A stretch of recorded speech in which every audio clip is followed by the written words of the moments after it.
इस वीडियो में conditional probability के आगे कंसेप्ट हम लोग पढ़ेंगे, जिसपे कि प्रीवियस वीडियो में हम लोगों ने देखा कि दो क्वेश्चन हम लोगों ने किया था, दो दो एग्जाम्पल पे बेस्ड, ठीक है। जैसे कि एक ये फॉर्मूला पे बेस्ड हम लोगों ने एग्जाम्पल देखा था और दूसरा इस फॉर्मूला पे बेस्ड हम लोगों ने एग्जाम्पल किया था इसके प्रीवियस वीडियो में, ठीक है।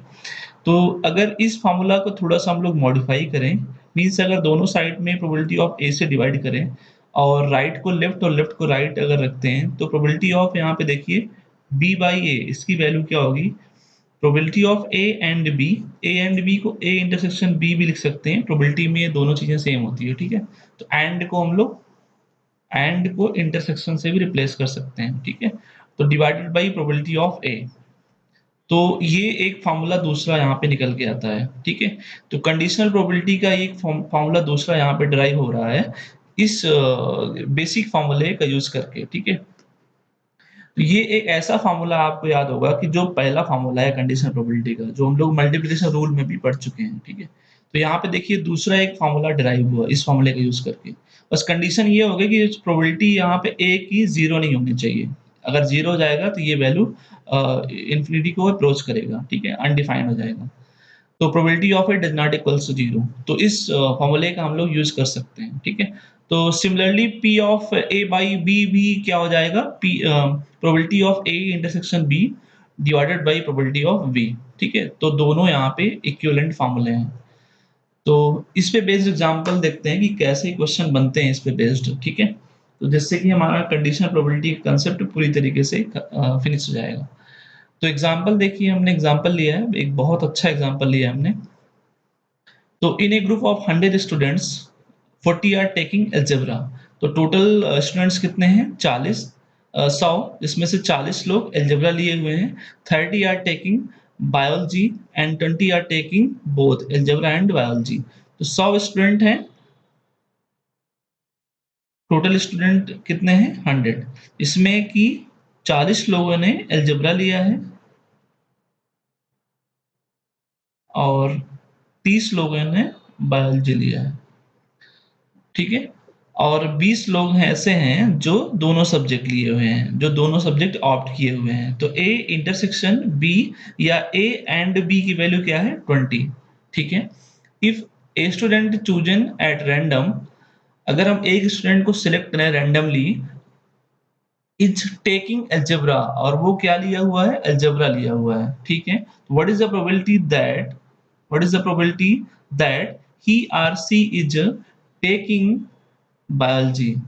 तो अगर एक स्टूडेंट को हम सेलेक्ट करते हैं जो कि अलजेब्रा लिए हुआ है, तो उसकी प्रोबेबिलिटी बतानी है कि वह बायोलॉजी भी लिया हुआ है, ठीक है?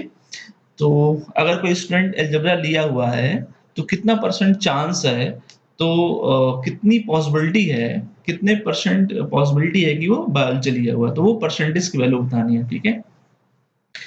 तो ये क्वेश्चन बताता है कि ये इन्फॉर्मेशन यहाँ से आप देखिए इस लाइन को, तो इससे पता लगता है कि ये जो क्वेश्चन है कंडीशनल प्रोबेबिलिटी पर बेस्ड है। क्यों?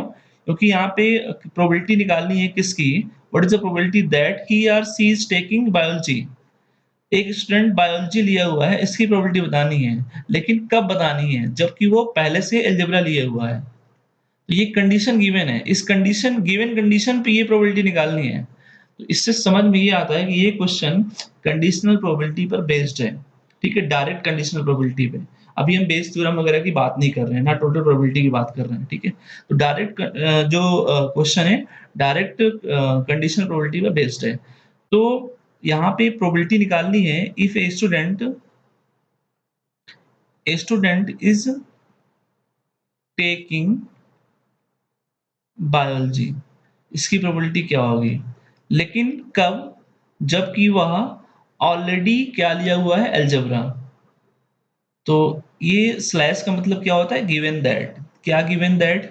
गिवन क्या है? Student is taking is already taken algebra, ठीक है? तो ये इंफॉर्मेशन गिवन है, तो ये इवेंट गिवन है और इस इवेंट की प्रोबेबिलिटी बतानी है। तो फ़ॉर्मूला पे आप देखिए, अगर इस इवेंट को ए ले लें और इस इवेंट को बी इवेंट ले लें, तो फ़ॉर्मूला देखिए, 2 formula P of A by B क्या बनेगा? तो P of A by B क्या हो जाएगा? P of A intersection B divided by P of B, ठीक है? तो P of A intersection B divided by probability of B। अब वैल्यूज निकालते हैं, probability of A intersection B, इसकी वैल्यूज निकालते हैं, फिर इसकी वैल्यू निकालते हैं। तो ए इंटरसेक्शन बी की वैल्यू 20 है, लेकिन आउट ऑफ 100, ठीक है? तो 100 में से 20 लोग ऐसे हैं जो दोनों सब्जेक्ट ऑप्ट किए हैं, तो इसकी प्रोबेबिलिटी क्या होगी? ठीक है, तो प्रोबेबिलिटी इससे क्या होगी? तो P of A intersection B, इसकी वैल्यू क्या होगी? 20 डिवाइडेड बाई 100 मीन्स 20% आर 1/5, ठीक है? तो 20% लोगों ने दोनों सब्जेक्ट लिए हुए हैं, या 1/5, टोटल 1 में से 5 और 5 में से 1 ने दोनों सब्जेक्ट लिए हुए हैं, ठीक है? उसके बाद प्रोबेबिलिटी ऑफ बी, तो a student is taking algebra, तो 40 लोग ऐसे हैं जो अलजेब्रा लिए हुए हैं, ठीक है? 40 लोग ऐसे हैं, यहाँ पे देखिए 40 आर टेकिंग अलजेब्रा, तो probability of a student taking algebra, तो पी ऑफ बी क्या होगा? आउट ऑफ 100 में से 40 अलजेब्रा लिए हुए हैं, तो इसकी प्रोबेबिलिटी क्या होगी? 40%, 40% आर, ये 20 से कैंसिल हो जाएगा, आर 2/5, ठीक है?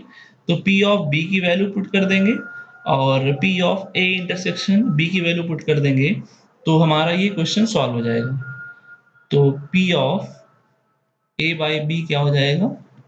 1/5 डिवाइडेड बाई 2/5, कितना आएगा ये? 50%, ठीक है? इसका मतलब अगर कोई स्टूडेंट अलजेब्रा लिया हुआ है, तो 50% चांसेस है कि वो बायोलॉजी भी लिया हुआ है, ठीक है? Thank you guys.